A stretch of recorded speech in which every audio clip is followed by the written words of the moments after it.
স্বামী বিবেকানন্দের কয়েকটি অনুপ্রেরণামূলক বাণী আজ আমি আপনাদের সামনে তুলে ধরার চেষ্টা করছি। স্বামীজি বলেছেন, ওঠো, জাগো এবং লক্ষ্য না পাওয়া পর্যন্ত থেমো না। নিজেকে দুর্বল ভাবা পাপ, ভয়ই একমাত্র পাপ। সত্যকে হাজারবার বললেও সেটা মিথ্যা হয় না। তিনি বলেছেন, যা কিছু দুর্বল করে তা বিষ, তা পরিত্যাগ করো। একটি আদর্শ বেছে নাও এবং তার জন্য জীবন দাও।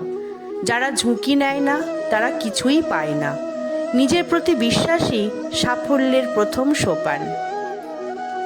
তিনি আরও বলেছেন, জগতে কেউ তোমার বন্ধু নয়, কেউ শত্রুও নয়। তুমি নিজেই তোমার বন্ধু, নিজেই তোমার শত্রু। আত্মা অমর, অনন্ত, অবিনাশী।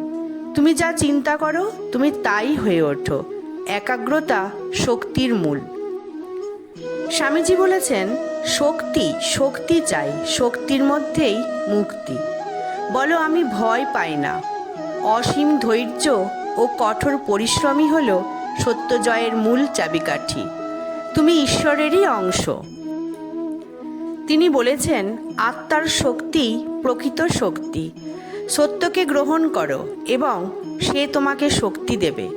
পৃথিবী তোমার পায়ের নিচে, তবে তোমাকে দাঁড়াতে জানতে হবে। দুঃখ থেকে শক্তি আসে, বেদনা থেকে বোধ জাগে। তিনি আরও বলেছেন, কর্মই ধর্ম। জ্ঞানার্জন করো, কর্ম করো, নিঃস্বার্থভাবে সব দাও। জয় তাদেরই যারা সাহস করে। নিজেকে জানো, তবেই তুমি জগৎকে জানতে পারবে। তিনি বলেছেন, নির্ভয়ে বাঁচো, মুক্ত চিত্তে চলো। বিপদে ভয় পেও না, ওটাই তোমার পরীক্ষা। কোনো লক্ষ্যই অসম্ভব নয় যদি তুমি তা নিয়ে সত্যিকারের চেষ্টা করো। কাজ করো, ফলের আশা করো না। কর্মই শ্রেষ্ঠ উপাসনা। আমার ভিডিওটি আপনাদের ভালো লাগলে অবশ্যই একটি কমেন্ট করে জানাবেন ও আমার চ্যানেলটিকে সাবস্ক্রাইব করবেন। ধন্যবাদ।